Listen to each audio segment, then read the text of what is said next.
Good evening dear students, कैसे हैं आप लोग। आई होप आप लोग बहुत अच्छे होंगे और बहुत अच्छे से अपनी तैयारी कर रहे होंगे। जैसा कि मैंने कल कंज्यूमर प्रोटेक्शन एक्ट की केस स्टडीज आपको समझाई थी और आज हम आते हैं स्टाफिंग की केस स्टडीज पे। बेटा कुछ कंसर्न आ रहा है, कुछ स्टूडेंट से बात हुई है और उनका कहना यह है कि सर हमें प्रॉब्लम आती है क्वेश्चन समझने में, हम यही कंफ्यूज रहते हैं पूरे टाइम कि सर ये है कौन से चैप्टर की केस स्टडी। तो सर ऐसा नहीं है कि किसी चीज का सॉल्यूशन ना हो, हर चीज का सॉल्यूशन है। और चूंकि आप लोग, सॉरी टू से, आप लोग पूरे साल पढ़ते नहीं है बीएसटी ठीक से, इसलिए आप लोगों को थोड़ा सा ज्यादा प्रॉब्लम होती है। तो अब मैं आपसे क्या समझाना चाह रहा हूं, स्टाफिंग ये एक बहुत इंपॉर्टेंट चैप्टर है। और बेटा देखिए हमारे पास बहुत टाइम नहीं है कि हम आपसे और भी बातें करें, तो हम सीधे मुद्दे पे आते हैं। तो देखिए, Mrs Ahilya Pasi is the principal of prestigious school in New Delhi.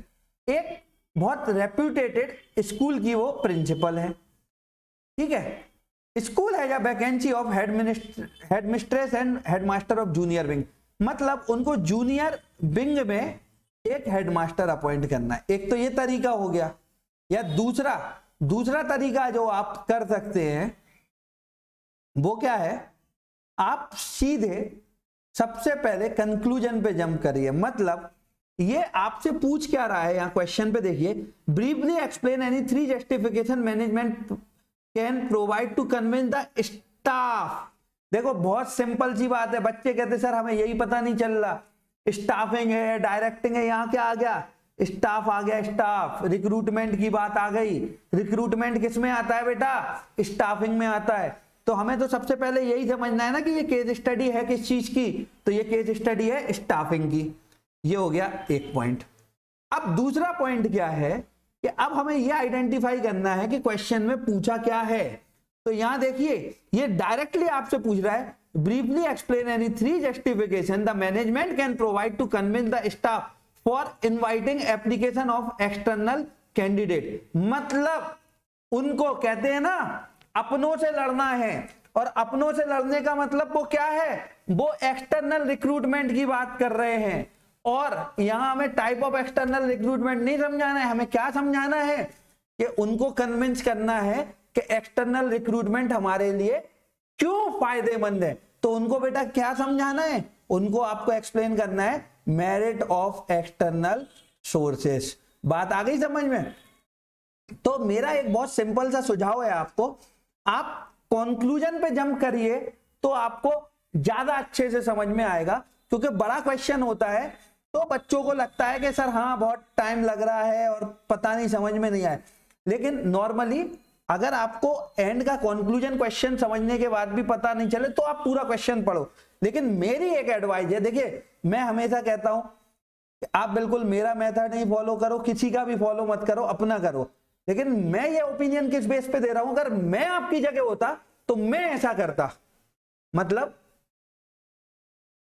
तो ये हो गया, यहां पे हमको क्या समझाना था, मेरिट ऑफ एक्सटर्नल सोर्सेज। अब वो क्या समझाएंगे सर, वो ये समझाएंगे अपने स्टाफ को कि एक तो हमें क्वालिफाइड पर्सोनल मिलेगा। क्यों, क्योंकि जो लोग अंदर काम कर रहे हैं शायद वो उतना बूस्ट होके नहीं आए होंगे जो एक समय से बहुत फिक्स टाइम से हमारे यहाँ पे, तो उनको उतनी स्किल यूटिलाइज करने का मौका नहीं मिला होगा।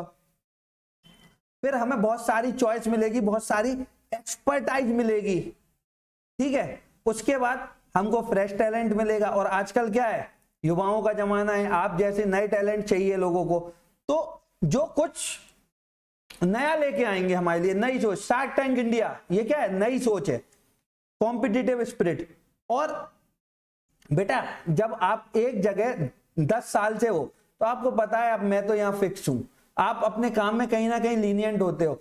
और लेकिन जैसे ही नए लोग आए, अरे बत्ती जल गई भैया, नए लोग आए, अब हमारी नौकरी खतरे में, आप भी ढंग से काम करना चालू करोगे। तो यही उनको समझाना है। तो बेटा हमने आपको क्या समझाया, आपको क्या समझना है क्वेश्चन से, आपको बेसिकली क्वेश्चन से यही समझना है कि क्वेश्चन है किसका, पूछ क्या रहा है। और मेरे हिसाब से आप लास्ट पार्ट पढ़ो तो ज्यादा बेटर है आपके लिए। पहले लास्ट पार्ट पढ़ो तो आपको ऑटोमेटिकली क्वेश्चन समझ में आ जाएगा। अब आ जाएंगे हम नेक्स्ट केस स्टडी पे।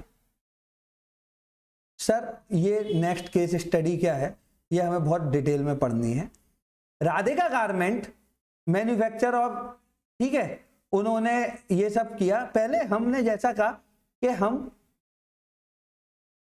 पहले क्वेश्चन पढ़ेंगे, तो ये कह रहा है advise the company any 3 type of selection text describing each in about 20 word. तो देखो बहुत सिंपल सी बात है, यहां आपको क्लियरली पता चल गया कि आपको सिलेक्शन टेस्ट के बारे में लिखना है। सिलेक्शन टेस्ट कितने टाइप के होते हैं बेटा? सिलेक्शन टेस्ट 3 टाइप के होते हैं। पहला होता है इंटेलिजेंट टेस्ट, फिर होता है एप्टीट्यूड टेस्ट, और उसके बाद होता है पर्सनैलिटी टेस्ट, कि आपकी पर्सनैलिटी और मैच्योरिटी लेवल है कि नहीं है। एप्टीट्यूड है, आप नए चैलेंजेस के लिए रेडी हो कि नहीं है। इंटेलिजेंस, आप कितने इंटेलिजेंट हो, आप कैसे डिसीजन ले रहे। जैसे कि सिलेक्शन टेस्ट में वो आपको बोलेंगे, वो एक कंडीशन देंगे कि आपको कॉस्ट कम करनी है, लेकिन आपको सोसाइटी के रिसोर्सेज को कंप्रोमाइज करना है, और आपने अगर हाँ बोल दिया तो क्या है, आप फेल हो गए अपनी इंटेलिजेंस टेस्ट में। वो तो यही चाहेंगे ना कि कम से कम कॉस्ट लगे और सोसाइटी के रिसोर्सेज भी कंप्रोमाइज ना हो। तो देखो मैंने आपको सिंपल सी बात बताई, अगर advise the company about any 3 type of selection test, तो आपको यहां पे क्या है, सीधे पूरा क्वेश्चन पढ़ना ही नहीं है सर। आप तो पहले क्वेश्चन के कंक्लूजन पे जंप करो, उसके बाद नहीं आए तो फिर आप पढ़ो। लेकिन मेरे हिसाब से ये जो नीचे का पार्ट है ये आपके लिए ज्यादा बेनिफिशियल है। बात समझ में आ रही? This is more beneficial to you. तो ये, तो यहां हमने क्या बोला था, यहां हमने आपसे क्या पूछा था, यहां हमने आपसे पूछा था टाइप्स ऑफ सिलेक्शन टेस्ट, ठीक है ना। अब आ जाएंगे हम अगली केस स्टडी पे। सर कितनी करवाओगे? हम तो करवाएंगे, मैंने हम करवाएंगे आपको। अब आ जाओ अगला। देखो यहां कुछ भी नहीं बोला गया, यहां कुछ भी नहीं बोला गया आपसे। आप क्या करोगे, यहां ये सेपरेट सेपरेट क्वेश्चन है, एक बात समझ लो। अब ये क्या कह रहा है, in a cotton cloth manufacturing company the productivity has declined during last couple of years where senior management decide to go in root cause their find lack of new talent in organization। तो मतलब ये क्या कह रहा है, अभी organisation सफर कर रही है। क्यों सफर कर रही है? क्योंकि इस ऑर्गेनाइजेशन में इंटरनल रिक्रूटमेंट चल रहा है, बाहर का टैलेंट आया ही नहीं है। तो हमें क्या है, ये भी हमें बहुत होशियारी से समझना है। और ये आएगा कब, जब आपने सब कुछ पढ़ रखा होगा। बात समझ में आ रही? In make my dress a company with a vision employee have low spirit of competition। बेटा देखो गुड लेवल ऑफ कंपटीशन कब मिलेगा, जब बाहर के लोग आके आपको टक्कर देंगे। तो इसका मतलब क्या है, ये क्या कह रहे हैं, यहाँ वैसे क्वेश्चन जो ओरिजिनल क्वेश्चन था उसमें पूछा गया था टाइप्स ऑफ रिक्रूटमेंट, लेकिन मैंने नहीं लिखा कि identify the type of recruitment. क्यों नहीं लिखा? क्योंकि आपको ऐसे क्वेश्चन से ये समझ में आना चाहिए। In make my dress a company with a vision employ, देखो जहां सीधी सी बात है, लो स्पिरिट ऑफ कंपटीशन है, मतलब कंपनी किससे सफर कर रही है, इंटरनल रिक्रूटमेंट है कंपनी में। और जब जब इंटरनल रिक्रूटमेंट होगा उन्हीं लोगों को प्रमोट कर दिया जाएगा, तो उन्हें लगेगा ये तो हम परमानेंट हैं, हमारी गद्दी कोई नहीं हिला सकता, और वो क्या हो जाएंगे, लापरवाह। अब आ जाओ अगले टॉपिक पे सर। अगला टॉपिक देखेंगे हम, बहुत अच्छा टॉपिक है। In a company there are many highly qualified personnel who are trained in different scenario। अलग अलग जगह से हम अलग अलग नया टैलेंट लेके आए हैं। इसका मतलब क्या है, हमने अपनी कंपनी में कौन सा कर रखा है, एक्सटर्नल रिक्रूटमेंट। देखिए सर एक बात मैं आपको बता दूं, मेरी राइटिंग बहुत अच्छी है नहीं है, और पेन टैप पे और खराब आती है। तो कोई ये ना सोचे कि सर की राइटिंग बहुत खराब है तो है। A company XYZ is enjoying wider choice of employee। wider choice of employee कब मिलेगा, and is doing great, जब उसके पास एक्सटर्नल रिक्रूटमेंट होगा। तो बेटा यहां नोट करने की बात क्या है, recruitment process, types of recruitment, ये बहुत इंपॉर्टेंट है। और हम अपनी लास्ट केस स्टडी करेंगे। आ जाओ, अब ये इतनी लंबी कहानी है, अब हमें क्या करना है, ये पढ़ना है हमें। तो सीधी सी बात है, last line, state the next 3 step they will have to undertake for obtaining satisfy workforce.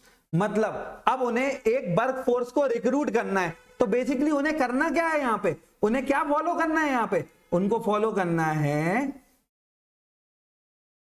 Process of selection of staff. मतलब सीधी सी बात है, next 3 step that they will have to undertake for obtaining, पहला उन्हें सबसे पहले क्या करना है, उनको रिक्रूटमेंट करेंगे, फिर रिक्रूटमेंट से क्या करेंगे, सिलेक्शन करेंगे, और सिलेक्शन के बाद क्या होता है, प्लेसमेंट कैंपस होता है ना। पहले आपका रिक्रूटमेंट होगा, फिर रिक्रूटमेंट से आपको सिलेक्ट किया जाएगा, और सिलेक्ट करने के बाद आपको क्या मिलेगा, प्लेसमेंट मिलेगा।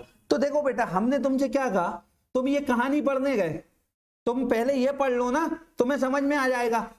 स्टेट द नेक्स्ट 3 स्टेप, और देखो यहाँ क्लियरली बोला गया वर्क फोर्स की बात हो रही है, तो इसका मतलब ये कौन सा क्वेश्चन है बेटा, इसका मतलब ही है कि हम किसकी बात कर रहे हैं, हम स्टाफिंग की बात कर रहे हैं।